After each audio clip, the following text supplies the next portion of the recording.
قابل احترام بھائیوں، دوستوں، بزرگوں، مائیں، بہنیں، بیٹیاں، بہوئیں، بچیاں اور ہمارے ساتھی، سلسلہ وار قصہ حضرت محمد صلی اللہ علیہ وسلم کی سیرت کا اور سلسلہ وار قصہ کہ اب آج انشاءاللہ سلمہ کا نام بھی آئے گا، ہاشم کا نام بھی آئے گا، عبد المطلب کا نام بھی آئے گا اور آمنہ کا نام بھی آئے گا، حضور صلی اللہ علیہ وسلم کے والدہ محترمہ، حضور کے والد ام ایمن، ان سب کی تھوڑی تھوڑی باتیں آج میں بیان کروں گا، چونکہ اب آپ صلی اللہ علیہ وسلم کی عمر 4 سال کی 4.5 سال کی ہے۔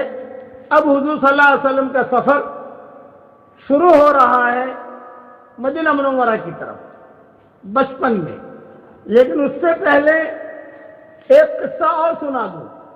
2 عورتیں ایسی ہیں، 2 عورتیں، ایک حضرت حلیمہ اور ایک حضرت جویریہ، کہ ان 2 عورتوں کی وجہ سے پورے کے پورے جتھے آزاد ہوئے۔ جیسے غزوہ حنین کے موقع کے اوپر حضرت حلیمہ قبیلے بنی سعد والے یہ سب آئے اور انہوں نے کہا کہ حضرت میں نے گزشتہ کل قصہ بیان کیا تھا کہ یہ جتنے بھی ہیں انہوں نے آپ کی بچپن میں خدمت کی ہے، تو آپ نے فرمایا جب تمہیں نماز پڑھاؤں گا تم آ کر کہنا۔ تو انہوں نے بوڑھوں نے بات رکھی تو سب صحابہ نے ان کو آزاد کر دیا۔ یہ فرمایا کہ نبی، ہمارے نبی کی جس نے بچپن میں خدمت کی ہو وہ ہمارے غلام اور باندیا نہیں بن سکتی۔ اسی قسم کا قصہ ہوا حضرت جویریہ کہ ان کی وجہ سے بھی جتنے بھی لوگ باندیا غلام بن کے ان کے خاندان کے آئے تھے، ان کے ملک کے آئے تھے، وہ سب آزاد ہوئے۔ وہ قصہ مختصر سن لو۔ غزوہ بنی مستلق، جہاں تک مجھے یاد ہے یہی نام ہے غزوے کا، یا کوئی بھی غزوہ، وہاں پر صحابہ اور حضور اکرم صلی اللہ علیہ وسلم جو بھی غالب آ گئے، وہاں سے غلام باندیاں، وہاں کا مال وہ لے آئے۔ ان میں یہ حضرت جویریہ جو تھی یہ شاہزادی تھی، یا کہہ لو امیرزادی تھی، یا کہہ لو بڑے یعنی جو اس قبیلے کا جو سب سے بڑا آدمی تھا اس کی بیٹی تھی۔ یہ بھی مدینہ منورہ آ گئی۔ جب مدینہ منورہ آ گئی تو ان کی تقسیم ہوئی، تو حضرت جویریہ کسی دیہاتی کے حصے میں چلی گئی۔ اب حضرت جویریہ کے حسن و جمال، ان کی خوبصورتی اور شاہی خاندان میں پلی ہوئی لڑکی، اور چلے گئی کسی دیہاتی صحابی کے پاس، چھوٹا سا مکان۔ یہ حضرت جویریہ بڑی پریشان ہوئی کہ ابھی یہ میرے ساتھ کیا ہوا۔ اچھا باپ تو وہاں تھا، کیونکہ باپ بھی یعنی سارے کے سارے ہار گئے تھے، صحابہ جو ہے وہ یعنی اللہ تعالیٰ نے غلبہ دیا تھا۔ تو حضرت جویریہ نے وہ دیہاتی سے کہا کہ بھائی دیکھ، میں تو جو ہے بہت بڑے خاندان کی لڑکی ہوں، اور تو جو ہے آپ کا یہ مجھے کام کرو، میں پیسہ دے دیتی ہوں، تم مجھے آزاد کرو۔ وہ بڑے میاں، ان کو پیسوں کی ضرورت تھی، مجھے لگا ٹھیک ہے، کتنے پیسے؟ اتنے پیسے۔ اچھا میں پیسے لے کر آتی ہوں۔ اب پیسہ لینے کہاں جائے مدینہ منورہ میں؟ کس کو کہے؟ باپ تو ہے نہیں کہ باپ سے پیسہ مانگے، اپنے گھر کی تو مالدار ہے، لیکن مدینہ منورہ میں کس سے مانگے؟ یہ آ گئی حضور صلی اللہ علیہ وسلم کے پاس۔ حضور صلی اللہ علیہ وسلم حضرت عائشہ کے کمرے میں تھے، دستک دی، پوچھا کون؟ تو زنانہ کوئی عورت کہہ رہی ہے میں ہوں جویریہ۔ تو ظاہری بات ہے کہ بس عائشہ نکلے گی دیکھنے کے لیے۔ حضرت عائشہ نکلی دیکھنے کے لیے تو دیکھا کہ بہت خوبصورت لڑکی، اور بہت ہی اس کے چہرے سے خوبصورتی بھی ٹپک رہی، شرافت بھی ٹپک رہی۔ تو حدیثوں میں یہ بھی آتا ہے کہ ماں عائشہ نے تھوڑا سا یہ سوچا کہ میں کیا کروں، کبھی حضور صلی اللہ علیہ وسلم کی نظر پڑ جائے گی تو حضور سے اپنے نکاح میں لے لیں گے۔ یہ جملہ بھی آتا ہے حدیث میں کہ اس لیے میں کیا کروں، سامنے آ گئی ہے۔ تو حضور بار بار پوچھ رہے کون کون؟ تو حضرت عائشہ جو ہے وہ تھوڑا آگے پیچھے یاد کرنا ابھی کون ہے۔ تو حضور صلی اللہ علیہ وسلم خود نکلے۔ حضور صلی اللہ علیہ وسلم نکل کر حضور نے دیکھا پھر کیوں آئے ہو؟ تو حضرت جویریہ نے کہا کہ حضرت میں تو شہزادی ہوں، رئیس زادی ہوں، مالدار ہوں، اور فلاں کے یہاں میرے غلام یعنی باندی بن کر گئی ہوں، تو میں صرف آپ سے مدد لینے آئی ہوں کہ آپ میرے لیے اتنے پیسوں کا انتظام کر دیں تاکہ میں جو ہے اس کو دے دوں تاکہ میں آزاد ہو جاؤں۔ آپ نے اسی وقت جواب دیا کہ ابھی کیا خیال ہے تمہارا، میں تمہیں مال بھی دے دوں اور تم کو ہمارے اپنے نکاح میں بھی لے لوں؟ تو حضرت جویریہ نے کہا کہ بہت اچھا، مجھ سے نکاح کر لیجئے۔ چنانچہ حضور صلی اللہ علیہ وسلم کا نکاح ہو گیا حضرت جویریہ کے ساتھ۔ حضور نے مال دے دیا، وہ انہوں نے مال جو ہے بڑے میاں کو دے دیا، یہ قصہ ختم ہوا۔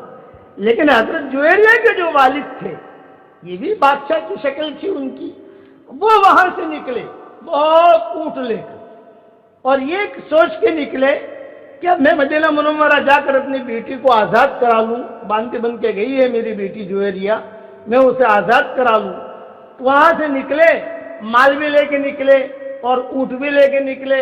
مدینہ منورہ کے جب قریب آئے تو ان کے دل میں ایک بات آئی کہ یار یہ اونٹ تو سارے جو ہے جیسے ہیں ویسے ہیں، لیکن 10-15 اونٹ جو ہے یہ بہت اچھے ہیں، اس لیے میں یہاں چھپا لیتا ہوں، احد کے قریب میں کہیں چھپا لیتا ہوں، تو واپسی میں جو ہے اچھا یہ دوسرے جو کمزور اونٹ ہے یہ میں دے دوں گا، بیٹی کو لے آؤں گا، اور یہ جو ہے میں اچھے اونٹ چھپا دوں گا، اور واپسی میں جاتے ہوئے اچھے اونٹ بھی لے جاؤں گا۔ یہ ان کے دل میں بات ہے۔ تو انہوں نے جو ہے وہاں اپنے اونٹ وغیرہ سارے کے سارے جو اچھے تھے وہ چھپا دیے، اور ان کے ساتھ غلام بھی تھے، سب کو کہا اس کو سنبھالو، میں جو ہے بیٹی کو چھڑا کے لے کے آتا ہوں۔ اور مدینہ منورہ میں آئے، حضور صلی اللہ علیہ وسلم حضور کے پاس تو نہیں آئے، یہ دیکھنے لگے میری بیٹی جویریہ کہاں ہے۔ صحابہ نے کہا کہ وہ دیہاتی کے پاس، اس لیے کہ وہاں باندھی بن کے گئی تھی، کہ وہاں تو تھی نہیں۔ اچھا تحقیق کرتے کرتے یہ حضور کے پاس پہنچے، حضور صلی اللہ علیہ وسلم کے پاس ان کے والد، اور وہاں پہنچ کر یہ کہا کہ بھی میری بیٹی، تو آپ نے فرمایا کہ ہاں یہ بیٹھی ہے آپ کی بیٹی، حضرت جویریہ بیٹھی ہوئی تھی کہ یہ بیٹھی ہے آپ کی بیٹی، آپ جو ہے۔ تو حضور اکرم صلی اللہ علیہ وسلم سے ان کے والد نے یہ کہا کہ میں میری بیٹی کو لینے آیا ہوں، اور میں اونٹ بھی دیت میں لے کر آیا ہوں، پیسے جو بھی آپ کو لینا ہو، فدیہ لینا ہو، جو بھی لینا ہو آپ لے لو، اور میری بیٹی کو آزاد کرو۔ تو حضور صلی اللہ علیہ وسلم نے جواب دیا اپنی بیٹی سے پوچھو۔ تو حضرت جویریہ نے کہا کہ ابا اب میں یہاں سے جاؤں گی نہیں، میں نے ان سے نکاح کر لیا ہے، اور اب مجھے کچھ ضرورت نہیں ہے، تمہارے مال کی ضرورت نہیں ہے، مجھے اتنا اچھا شوہر کہاں ملے گا، ویسے بھی نکاح تو کرنا ہی ہے لیکن اتنا اخلاق والا، اس لیے میں یہی رہنا پسند کرتی ہوں۔ پھر حضور صلی اللہ علیہ وسلم نے ایک جملہ کہا، وہ دھیان سے سنو، آپ نے فرمایا کہ تم اونٹ لے کے نکلے ہو، لیکن 10-15 اونٹ اچھے والے جو تھے تم نے چھپائے ہیں وہاں، وہ کیوں چھپائے تم نے؟ اس پر حضرت جویریہ کے والد جو ہے وہ ایک دم ہکے بکے رہ گئے، وہ اونٹ میں نے چھپائے وہ تو میں ہی جانتا ہوں، ان کو کیسے پتا چلا؟ کیونکہ یہ اللہ کے نبی ہے۔ تو ان کے والد مسلمان ہوئے، رضی اللہ تعالیٰ عنہ بنے، اور حضرت جویریہ تو پہلے ہی مسلمان ہو چکی تھی۔ اب کتابوں میں لکھا ہے کہ پورے مدینے میں یہ اعلان ہوا کہ جویریہ یہ ام المؤمنین بن گئی ہے۔ تو سارے لوگوں نے حضرت جویریہ کے خاندان کے جتنے بھی غلام، باندیاں، جتنے بھی پکڑ کے لائے تھے سب کو آزاد کر دیا۔ تو عبداللہ ابن عباس کہتے تھے کہ یہ دو عورتوں کی وجہ سے جیسے کہ جیسے آزاد ہو گئے۔ ایک تو حلیمہ سعدیہ، وہ حنین میں سب کو چھوڑ دیا، اور ایک حضرت جویریہ۔ اس لیے میں نے ایک قصہ سنایا کہ نسبت مل گئی حضور اکرم صلی اللہ علیہ وسلم کے ساتھ، تو سارے مدینہ والوں کو پتہ چلا کہ وہ جویریہ تو ام المؤمنین بن گئی ہیں، یعنی حضور صلی اللہ علیہ وسلم کے ساتھ ان کا نکاح ہوا ہے، تو اب جو ہے ام المؤمنین کا بھائی ہمارا غلام ہو، ام المؤمنین کا بہن ہماری باندھی ہو، ام المؤمنین کا چچا ہمارا غلام ہو، ام المؤمنین کا ماموں، سارے صحابہ نے جو ہے وہ آزاد کر دیا۔ اس پر حضور صلی اللہ علیہ وسلم بہت خوش ہوئے۔ اب یہ حضور صلی اللہ علیہ وسلم کی برکتیں تھی۔ اب میں چل رہا ہوں اپنے جو درس ہمارا چل رہا ہے، عبد المطلب نے سارے مکہ والوں کی تشکیل کر کے مکہ مکرمہ کے سفر کا ارادہ کیا، روانہ ہوئے، اور 500 کلومیٹر لیکن ایک شرط کے ساتھ روانہ ہوئے۔ وہ شرط یہ رکھی ہے آمنہ کے سامنے کہ دیکھ بیٹا میں آ رہا ہوں لیکن میں وہاں زیادہ قیام نہیں کر سکتا، تمہارے کھانے کا، پینے کا، تمہارا سارا جو بھی انتظام ہوگا وہ میں کر لوں گا، اور تمہاری خدمت کے لیے ایمن ہے، وہ تمہاری خدمت کرے گی، اور بیٹا جو ہے وہ بھی یہاں ہے۔ اور بالکل ایک بات تم ذہن میں رکھنا کہ جہاں مکہ مکرمہ سے کورونا وائرس ختم ہوا، وہ اس زمانے کا کورونا وائرس تھا، یہاں سے وبا ختم ہوئی مکہ مکرمہ سے، اور وہاں سے بلا ٹلی، میں فوراً قاصد کو بھیجوں گا، اور قاصد ایسا بھیجوں گا جو پہلے، اس لیے کہ آپ سب کو لانے کے لیے اونٹ بھیجنے پڑیں گے مجھے، تو پہلے قاصد آئے گا جو 10 دن پہلے آئے گا، 1 ہفتہ پہلے آئے گا کہ 1 ہفتے کے بعد سفر کرنا ہے مکہ کا، تم لوگ تیاری کر لینا، سارے اونٹ میں بھیجوں گا، اور اونٹ بھیجنے کے بعد تم اچھی طریقے سے یہاں مکہ مکرمہ آ جانا۔ مکہ مکرمہ تمہارے آنے سے پہلے میں گھر وغیرہ سارا پانی جو بھی ہے انتظام میں ٹھیک ٹھاک کر لوں گا۔ یہ کہہ کر یہ قافلہ روانہ ہوا۔ اب راستے میں ظاہری بات ہے کہ بھی 450 کلومیٹر کو ایک دن میں تو طے ہو جائے گا۔ آج تو ماشاء اللہ کار میں بیٹھتے ہیں اور 3 گھنٹے میں مکہ سے مدینہ منورہ پہنچ جاتے ہیں، 3.5 گھنٹے میں پہنچ جاتے ہیں، 4 گھنٹے میں پہنچ جاتے ہیں۔ اب تو ٹرینیں شروع ہوئی اور جلدی پہنچ جاتا ہے آدمی، وہ تو لمبے سفر ہوتے تھے۔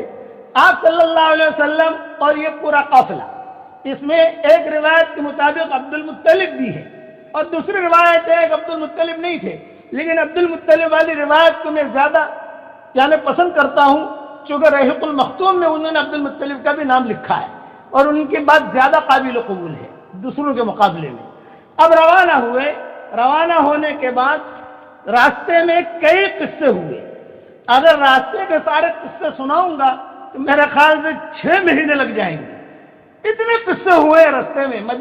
مکہ مکرمہ سے مدینہ منورہ جاتے ہوئے حضور اکرم صلی اللہ علیہ وسلم کے بچپن کا، یعنی سمجھ لیجئے کہ حضور صلی اللہ علیہ وسلم کے بچپن کا یہ دوسرا سفر ہے۔ پہلا سفر ہوا طائف کا، وہاں لے گئے، یہ دوسرا سفر ہوا مدینہ منورہ کا کہ بھئی یہاں وبا پھیلی ہوئی ہے۔ راستے میں جناتوں کے بھی قصے ہوئے، راستے میں شیروں کے قصے ہوئے، کیونکہ مکہ مکرمہ اور مدینہ منورہ کے درمیان شیر بہت رہتے تھے، اور راستے میں سانپوں کے قصے ہوئے، سانپ بھی بہت رہتے تھے، اور سب یعنی ویران یہ پڑی ہوئی تھی یہ جگہیں، اسی لیے اکا دکا آدمی مکہ اور مدینہ کے درمیان سفر نہیں کرتے تھے اس وقت میں، پورا جتھا لے کے چلتے تھے، 50 آدمی، 100 آدمی، 60 آدمی، اس لیے تاکہ کیا ہے کہ خدا نہ خواستہ کوئی معاملہ ہو ایک دوسرے کی مدد کر سکے۔ لیکن مورخین نے جو بھی سیرت والے ہیں انہوں نے ایک بات کو بہت اجاگر کیا ہے کہ جہاں پر بھی ٹھہر جاتے کسی جگہ پر بھی آرام کے لیے تو حضور صلی اللہ علیہ وسلم فوراً بھاگنا شروع کر دیتے، دوڑتے، کبھی یہاں جاتے، کبھی یہاں جاتے، کبھی یہاں جاتے، تو پھر فوراً جب ان کے لیے اس زمانے میں ترتیب یہ ہوتی تھی کہ کسی طریقے سے یہ بچہ کہیں آگے نہ چلا جائے، جیسے کہ پہاڑ پر چڑھ گئے، اب وہاں خدا نہ کہا کوئی زہریلا جانور ہے، تو عبد المطلب تو بوڑھے ہو چکے تھے، لیکن یہ عبد المطلب بہت فکر میں رہتے تھے کہ بھئی مجھے ڈر لگ رہا ہے اس بچے کے اوپر، کیا ایمن جو ہے یہ سنبھالتی تھی حضور صلی اللہ علیہ وسلم کو، لیکن حضور جو ہے ایمن کے ہاتھ میں رہتے نہیں تھے، جیسے کہا کہ بھی آمنہ کچھ کام کر رہی ہے، گھریلو کام جو بھی ہے، لیکن وہ ایمن حضور جو ہے فوراً ایک دم سے غصے میں یا ناراض ہو کر ایسے ہی فوراً اپنی ماں کے پاس آ جاتے تھے۔ ہوتے ہوتے اللہ کے کرم سے اب یہ قافلہ مدینہ منورہ پہنچا۔ اب جب میں نے بیچ کے سارے قصے چھوڑ دیے، علماء نے تقریباً 25 سے 30 قصے لکھے ہیں جو بیچ میں ہوئے ہیں حضور کے بچپن کے زمانے کے، کہ یہ ہوا، جہاں پڑاؤ ڈالا وہاں قصہ ہوا، جہاں پڑاؤ ڈالا وہاں قصہ ہوا، جہاں پڑاؤ ڈالا وہاں قصہ ہوا۔ اب جب مدینہ منورہ پہنچے تو عبد المطلب جو پیدا ہوئے تھے وہ مدینہ میں پیدا ہوئے تھے، ان کی والدہ کا نام تھا سلمہ، والد کا نام تھا ہاشم۔ اب یہ قصہ آ گیا ان کا، چونکہ عبد المطلب بچپن میں ہی آ گئے تھے مکہ، لیکن چونکہ ماں مدینہ کی تھی عبد المطلب کی سلمہ، تو عبد المطلب جو ہے مدینہ سے تعلقات برابر رکھتے تھے، برابر آنا جانا اور خیر خبر رکھنا۔ بنی نجار قبیل مدینہ منورہ میں 3 قبیلے بڑے بڑے اس وقت رہتے تھے، ایک اوس، ایک خزرج اور ایک یہود۔ اس میں بٹ والے جو تھے وہ یہود تھے، یہ سب وہمٹ کرنا، پورے مدینہ کو سنبھالنا، پورے مدینہ کو دیکھنا، اور خزرج اور یہ یہود، یہ بنی نجار جو تھے یہ خزرج کے تھے۔ تو بنی نجار مشہور قبیلہ تھا، بہت مشہور قبیلہ کہ یہ بڑے لوگ ہیں۔ اچھا، بنی نجار اس وقت میں رہتے تھے کہاں؟ جہاں آج کل باب السلام ہے، مدینہ منورہ میں جو باب السلام ہے وہاں قریب میں بنی نجار کا مکانات تھے ان کے، چھوٹے چھوٹے چھوٹے چھوٹے چھوٹے۔ اور جہاں آج کل باب البقی ہے مدینہ منورہ میں، وہاں اس کے قریب میں ابو ایوب انصاری کا مکان تھا۔ ابو ایوب انصاری کی فیملی بھی تھی، جب حضور صلی اللہ علیہ وسلم بچپن میں گئے ہیں تو ابو ایوب انصاری کی فیملی بھی تھی۔ اب مدینہ منورہ جب پہنچے تو عبد المطلب کو اپنا ماں کا گھر تو معلوم تھا، ظاہری بات ہے کہ بھی ماں کا گھر آدمی کیسے بھولتا ہے کہ میں یہاں پیدا ہوا ہوں، میں یہاں رہا ہوں، سارے قصے معلوم تھے لوگوں کو۔ جب مدینہ منورہ پہنچے تو بعض تاریخ کی کتابوں میں لکھا ہے کہ حضرت آمنہ جو ہے وہ رونے لگی۔ حضور صلی اللہ علیہ وسلم کو تو کچھ پتا نہیں کہ بھی کیوں رو رہی ہے، یار آپ تو بچے ہیں، بھی ماں کیوں رو رہی ہے؟ عبد المطلب نے کہا بھی کیا ہوا، کیوں رو رہی ہو؟ یوں فرمایا مجھے میرے شوہر کی خوشبو آ رہی ہے کہ یہاں عبداللہ دفن ہوئے ہیں۔ 17 سال کی عمر میں حضور کے والد کی شادی ہوئی تھی، 18 سال کی عمر میں ان کا انتقال ہو گیا۔ تو عبد المطلب کی آنکھوں میں بھی آنسو آ گئے کہ بیٹا یاد آ گیا کہ یہاں نابغہ ایک جگہ ہے مدینہ منورہ میں، ان کے مکانات ہوتے تھے۔ تب یہ محدثین نے بھی لکھا ہے کہ نابغہ کے مکان میں انہیں دفن کیا گیا تھا۔ اب جو ہے جہاں مدینہ منورہ کی بستی کوئی اتنی گھنی بستی تو نہیں تھی کہ بہت گھنی بستی ہو، بہت لوگ ہوں، ایک مکان یہاں ہے، ایک مکان وہاں ہے، ایک مکان وہاں ہے، ایک مکان وہاں ہے، اس طریقے سے جو ہے مکانات تھے۔ تو بہت ہی ترتیب سے مدینہ منورہ میں داخل ہوئے، اور جو بھی دعائیں اس وقت مانگی ہوگی، جو بھی دلی حالت ہوگی، جو بھی ہوگی، یہ کہہ کر جہاں آج کل باب السلام ہے وہاں بنی نجار کا قبیلہ رہتا تھا، وہاں پر گئے اور وہاں جا کر آمنہ کو جو ہے کمرے میں ٹھہرایا، حضور صلی اللہ علیہ وسلم کو کمرے میں ٹھہرایا، اور ایمن کو بھی ٹھہرایا، چونکہ ایمن ایک بہت اہم عورت ہے تو یہ حضور صلی اللہ علیہ وسلم کی آخر تک خدمت کرتی رہی۔ اتنا ذہن میں رکھنا ہے کہ ایمن حضرت عمر کی شہادت تک زندہ تھی، اتنے لمبی عمر پائی ہے اس نے، ایمن نے بوڑھی عورت تھی۔ جب حضور صلی اللہ علیہ وسلم کا انتقال ہو گیا تو ایمن بہت روئی زور زور سے۔ ابو بکر عمر آئے سمجھانے کے لیے، تم کیوں رو رہی ہو، یہ تو موت و حیات اللہ کے ہاتھ میں۔ تو ایمن نے جواب دیا میں حضور کے انتقال پر نہیں رو رہی ہوں۔ اچھا تو پھر کیوں رو رہی ہو؟ میں اس لیے رو رہی ہوں کہ آسمان سے جو تازہ خبریں آتی تھی وہ دروازہ بند ہو گیا، اچھی باتیں آسمانوں سے آتی تھی، ہم سنتے تھے، وہ دروازہ بند ہو گیا۔ پھر ابو بکر کا انتقال ہوا، اتنی نہیں روئی۔ حضرت عمر کا انتقال ہوا تو ایمن اسی طریقے سے روئی جیسے حضور کے انتقال پر ہوئی، زور سے۔ پوری مسجد میں جو اس کی آواز جاتی تھی، ایمن کی بوڑھی عورت تھی، حبشن تھی۔ جب بہت روئی تو صحابہ نے آ کر کہا کہ اب کیوں رو رہی، حضور کے وقت تو روئی تھی تم یا عمر کی شہادت پر؟ تو ایمن نے جواب دیا، سوچ دیکھو سوچ، کہ ایمن کی سوچ کیا تھی؟ سوچ یہ کہا میں عمر کی شہادت پر نہیں رو رہی ہوں، میں تو اس لیے رو رہی ہوں کہ اب اسلام کمزور ہو گیا، کہ عمر کے مرتے ہی ہم کمزور ہو گئے۔ وہ ذرا تھا، دبنگ تھا، مدینہ منورہ میں ساری قومیں جو ہے ڈرتی تھی اس سے اور اپنا کام کرتا تھا، آج وہ چلا گیا، اب ہم لوگ کمزور ہو گئے۔ ایمن کا انتقال کا قصہ بھی بہت درد بھرا ہے، وہ بھی انشاءاللہ کبھی بیان کروں گا، ابھی تو حضور صلی اللہ علیہ وسلم کی سیرت بیان کر رہا ہوں میں۔ چنانچہ ہر صحابی ایمن کا احترام کرتے تھے، ہر صحابیات، یہاں تک امہات المومنین بھی ایمن کا احترام کرتے تھے، لمبا جبہ پہن کر جو ہے مسجد کے باہر بیٹھا کرتی تھی۔ اور حضور صلی اللہ علیہ وسلم جب کبھی بھی کوئی بھی چیز ہوتی تو حضور صلی اللہ علیہ وسلم اہتمام کے ساتھ کہتے کہ جاؤ۔ حضور صلی اللہ علیہ وسلم مسجد میں مجلس میں بیٹھے رہتے تو حضور صلی اللہ علیہ وسلم کے لیے کچھ لے کر آتی، محمد پی لو، یہ نہیں کہتے کہ پی لیجئے، جیسے ماں بیٹے کو کہتا ہے اس طریقے سے پی لو. آپ فرماتے ہیں مجھے حاجت نہیں ہے. نانا ماں کہہ رہی ہے تو حضور جو سب کے سامنے پی لیتے. ایک مرتبہ حضور صلی اللہ علیہ وسلم نے ان کے بارے میں ایک جملہ کہا جو صحیح حدیثوں میں آتا ہے, یعنی بہت بڑا جملہ ہے جو حضور صلی اللہ علیہ وسلم نے کہا. یہ فرمایا یہ ام ایمن کو دیکھو, کشش کی کوئی بھی چیز اس میں نہیں ہے. کشش, عورت میں کشش ہوتی ہے نا, کسی کے بال اچھے ہوتے ہیں, کسی کے گال اچھے ہوتے ہیں, کسی کی آنکھیں اچھی ہوتی ہے, کسی کی گردن اچھی ہوتی ہے, کسی کی ناک اچھی ہوتی ہے, کسی کی ہتھیلیاں اچھی ہوتی ہے. یہ فرمایا کہ یہ ام ایمن ہے, اس میں کشش کی کوئی چیز بھی نہیں ہے, لیکن میں نے اس کو جنت میں چلتے پھرتے دیکھا ہے. یہ جملہ حضور صلی اللہ علیہ وسلم نے ام ایمن کے بارے میں کہا ہے اور کسی کے بارے میں نہیں کہا.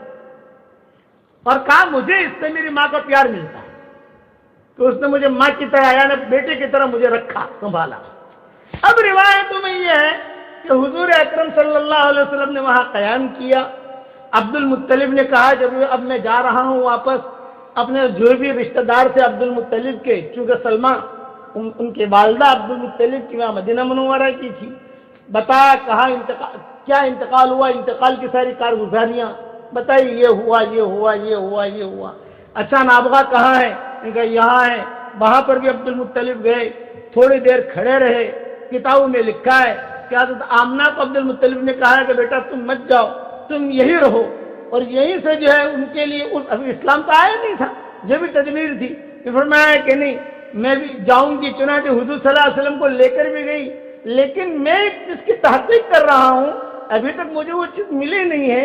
کل پرسوں کتابیں دیکھ کر بتاؤں گا انشاءاللہ کہ حضور کو جو اللہ نے نبوت دی اور مدینہ پورا حضور کے ہاتھ میں آ گیا, یعنی بادشاہ بن گئے مدینہ منورہ کے حضور صلی اللہ علیہ وسلم.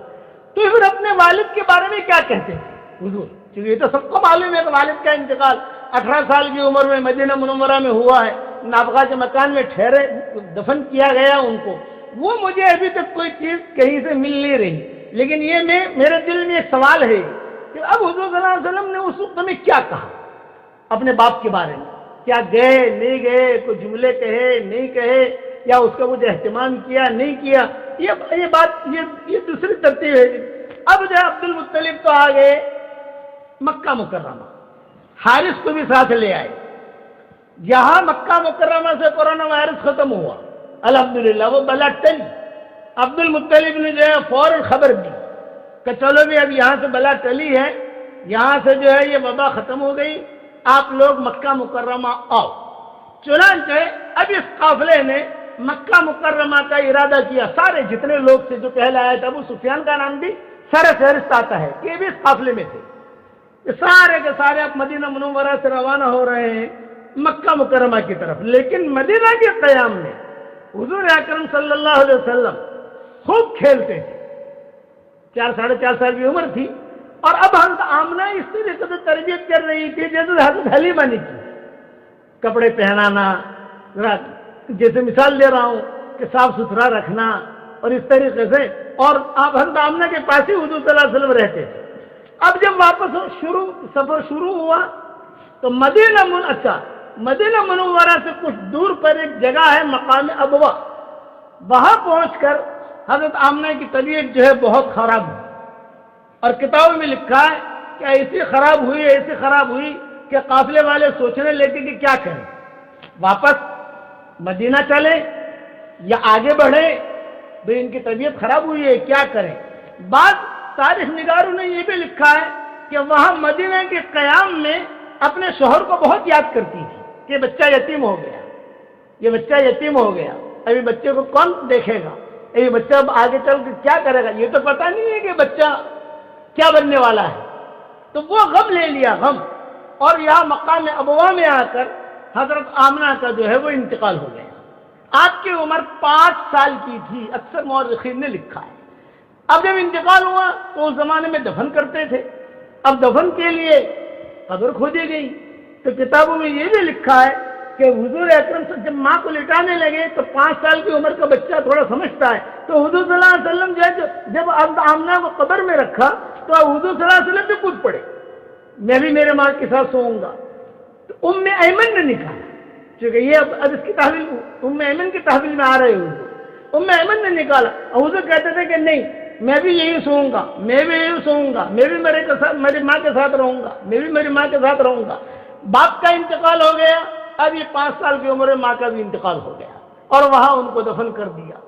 مکہ مکرمہ میں اطلاع ہو گئی کہ آمنہ آ رہی ہے، آمنہ آ رہی ہے، محمد آ رہا ہے، تو وہاں پر عبد المطلب برابر حضور صلی اللہ علیہ وسلم کا انتظار کرتے تھے، چونکہ محبت تھی حضور صلی اللہ علیہ وسلم سے۔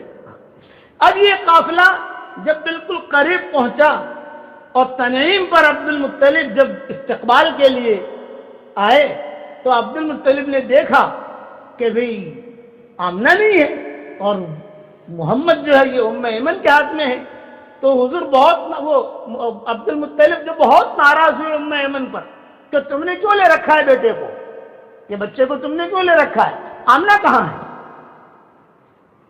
تو ام ایمن جو ہے یہ تو خاموش رہی، لیکن دوسرے جو تھے وہ انہوں نے کہا کہ آمنہ کا تو انتقال ہو گیا اور وہاں ہم مقام ابوا میں دفن کر کے آئے ہیں۔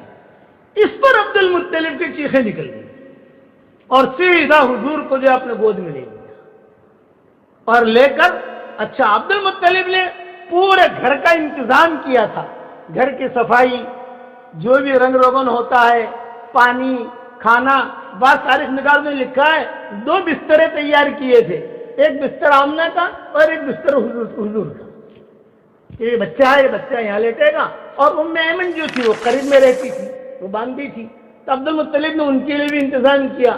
تو حضور کو جب عبد المطلب کو جب بھی پتا چلا کہ اوہو آمنہ کا انتقال ہو گیا، اوہو اب جو ہے حضور بہت روئے اور آمنہ سے لے لیا حضور اکرم صلی اللہ علیہ وسلم کو، حالانکہ 5 سال کی عمر ہے، 4.5 سال کی عمر، 4.25 سال کی عمر، بچہ چلتا بھی ہے، لیکن عبد المطلب نے کہا کہ ابھی بچہ مجھے دے دو۔ چنانچہ عبد المطلب نے اپنے سینے سے لگایا، مکہ مکرمہ پہنچے۔ اب مکہ مکرمہ کہاں لے کر جائیں؟ جو مکان تیار کیا تھا وہ مکان والی تو ہے نہیں، تو عبد المطلب جو ہے وہ مکان کے پاس کھڑے رہ کر کافی دیر تک روتے رہے کہ یہ مکان اب خالی ہو گیا، کہ بیٹا بھی نہیں میرا، بیٹا بھی چلا گیا، یہ بہو بھی چلی گئی، اور یہ بچہ جو ہے یہ تو سیدھے پہلے وہاں جا کر اپنے مکان کے وہاں جو مکان تیار کیا تھا اس کو دیکھ کر جو ہے عبد المطلب کھڑے کھڑے روتے رہے اور حضور کو لے کر سیدھے حرم میں آئے۔ حرم بھی کعبہ سامنے ہی تھا، وہاں سے چمٹا کر جو ہے دعا کرتے رہے عبد المطلب، اور پھر عبد المطلب نے کہا کہ چلو اب حمزہ اور عبداللہ دونوں ساتھ رہیں گے۔ عبد المطلب کا بیٹا حمزہ بھی تھے نا، کہ اب حمزہ اور عبداللہ، اب حمزہ اور محمد دونوں ساتھ رہیں گے۔ اپنے گھر میں وہاں قیام کروایا، بقیہ تفصیل کل پوری کروں گا انشاءاللہ۔ آیت الکرسی والا ہدیہ کل دوں گا انشاءاللہ۔ اللہم صلی علی محمد وعلی آل محمد کما صلیت علی ابراہیم وعلی آل ابراہیم انک حمید مجید۔ اللہم لک الحمد کما ينبغی لجلال وجہک ولعظیم سلطانک۔ اللهم صل على سيدنا محمد في الأولين وفي الآخرين وفي كل وقت وحين وفي الملأ الأعلى إلى يوم الدين۔ اللهم ارزقنا شفاعته وأوردنا حوضه ولا تحرمنا زيارة مسجده واسقنا من يده الشريفة شربة هنيئة مريئة لا نظمأ بعدها أبدا۔ اللهم احشرنا تحت لوائه، اللهم احشرنا تحت لوائه، اللهم كما آمنا به ولم نره فلا تفرق بيننا وبينه حتى تدخلنا مدخله۔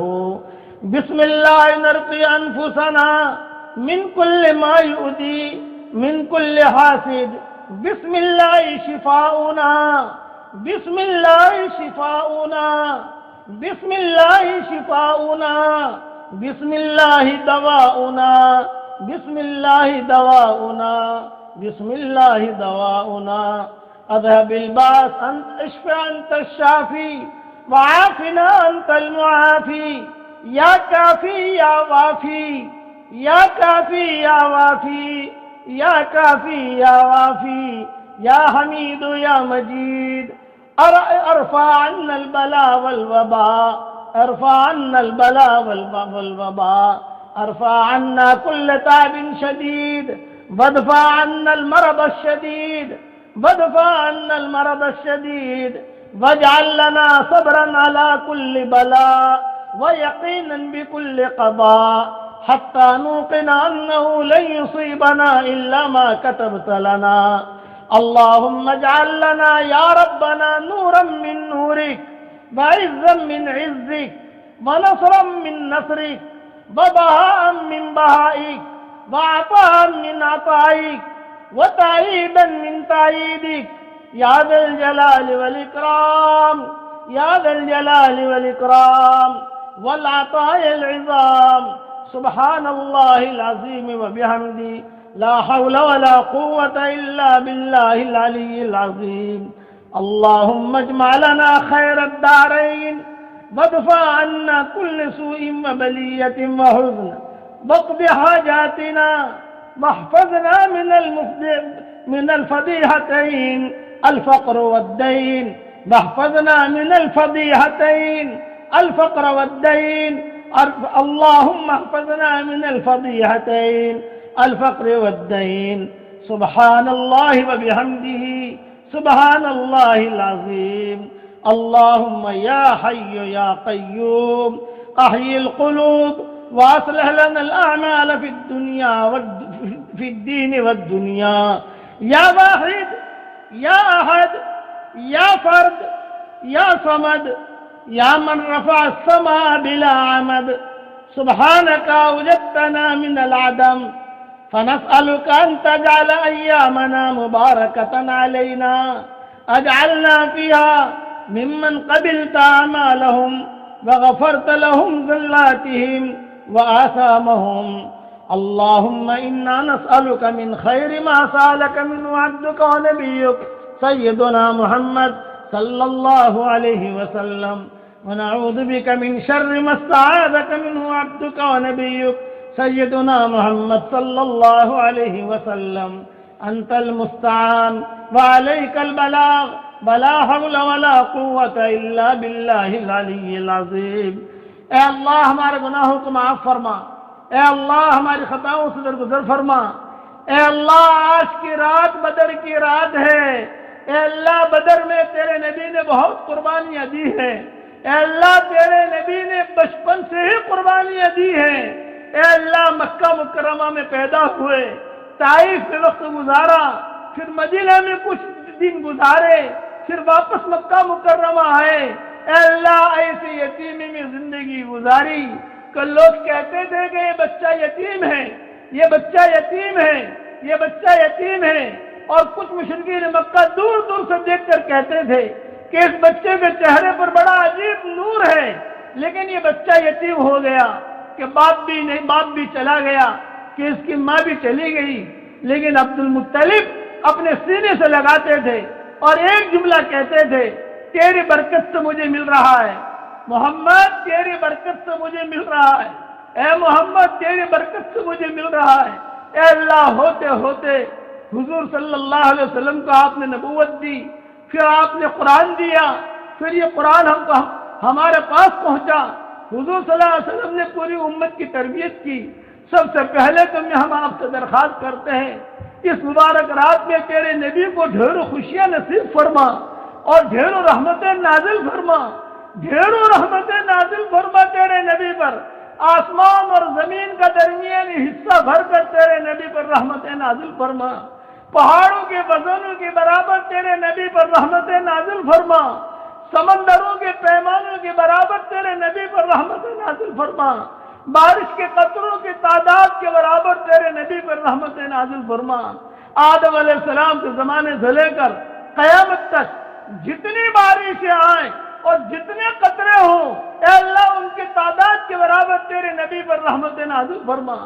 آدم علیہ السلام کے زمانے سے لے کر قیامت تک جتنے درخت اگے اور جتنے بلبلیں چہچہائیں اور جتنی قمریاں بولیں اور جتنے دانے اگے، ان سب کے برابر تیرے نبی پر رحمتیں نازل فرما.